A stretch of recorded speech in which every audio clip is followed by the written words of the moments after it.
బ్రహ్మదేవుడిని మనం ఎందుకు పూజించమో మీకు తెలుసా? అసలు బ్రహ్మదేవుడికి ఆలయాలు కూడా ఎందుకు ఉండవో మీకు తెలుసా? భృగు మహర్షి ఒక మహాయజ్ఞం చేస్తాడు. ఆ యజ్ఞ ఫలితాన్ని త్రిమూర్తులలో ఎవరికి ఇవ్వాలో తెలియక మొదటిగా బ్రహ్మదేవుడి దగ్గరికి వెళ్ళాలి అని నిర్ణయించుకుంటాడు. అలా మనుషుల తల రాతలను రాసే బ్రహ్మదేవుడి దగ్గరికి వెళతాడు. భృగు మహర్షి బ్రహ్మదేవుడి దగ్గరికి వెళ్లి నమస్కరించి మాట్లాడుతూ ఉండగా బ్రహ్మదేవుడు నవ్వుతూ కమలంలో కూర్చొని తల రాతలని రాస్తూ సరస్వతీదేవి ఆమె వీణతో వాయిస్తున్న సంగీతాన్ని వింటూ ఊగిపోతూ ఉంటాడు. భృగు మహర్షి ఒకసారి కాదు, 2 సార్లు కాదు, 3 సార్లు బ్రహ్మదేవా నమస్కారం, బ్రహ్మదేవా నమస్కారం, బ్రహ్మదేవా నమస్కారం అని ఎంత పిలిచినా కూడా ఆయన పట్టించుకోకుండా ఉంటాడు. బ్రహ్మకి భృగు మహర్షి వచ్చాడు అని అస్సలు తెలియదు. ఆయన తన భార్య వాయిస్తున్న సంగీతాన్ని వింటూ మైమరిచిపోతూ ఉంటాడు. భృగు మహర్షి కోపంతో గట్టిగా అరుస్తూ, ఓ బ్రహ్మదేవా, ఎంత అహంకారం నీకు! నేను ఈ లోకంలోనే గొప్ప మహర్షిని. నేను ఎన్నో సంవత్సరాలు తపస్సు చేసి ఆ యజ్ఞ ఫలితాన్ని నీకు ఇవ్వాలి అని వస్తే నువ్వు నన్ను పట్టించుకోవా?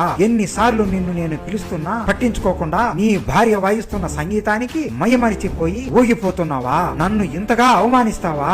మనుషుల తల రాతలని రాస్తున్నావు అనే కదా నీకు ఇంత అహంకారము? నిన్ను ఏ మనిషి ఏమీ చేయలేడు అని, మనుషులు బలహీనులు అని అహంకారం ఎక్కువ అయిపోయింది. ఇక నుండి భూమి మీద నిన్ను ఒక్క మనిషి కూడా పూజించడు, నీకు ఆలయాలు కూడా నిర్మించడు, నీకు విగ్రహాలు నిర్మించడు అని కోపంతో బ్రహ్మదేవుడిని శపిస్తాడు. అది విని బ్రహ్మదేవుడికి బాధ వేస్తుంది. భృగు మహర్షిని ఎంత వేడుకున్నా ఆ శాపాన్ని వెనక్కి తీసుకోడు. ఇక చేసేది ఏమీ లేక బ్రహ్మ నమస్కరించి ఆ శాపాన్ని సంతోషంగా స్వీకరిస్తాడు. విష్ణువుని భూమి మీదికి వెంకటేశ్వరుడి అవతారంలోకి రప్పించడానికి నారదుడు వేసిన పథకం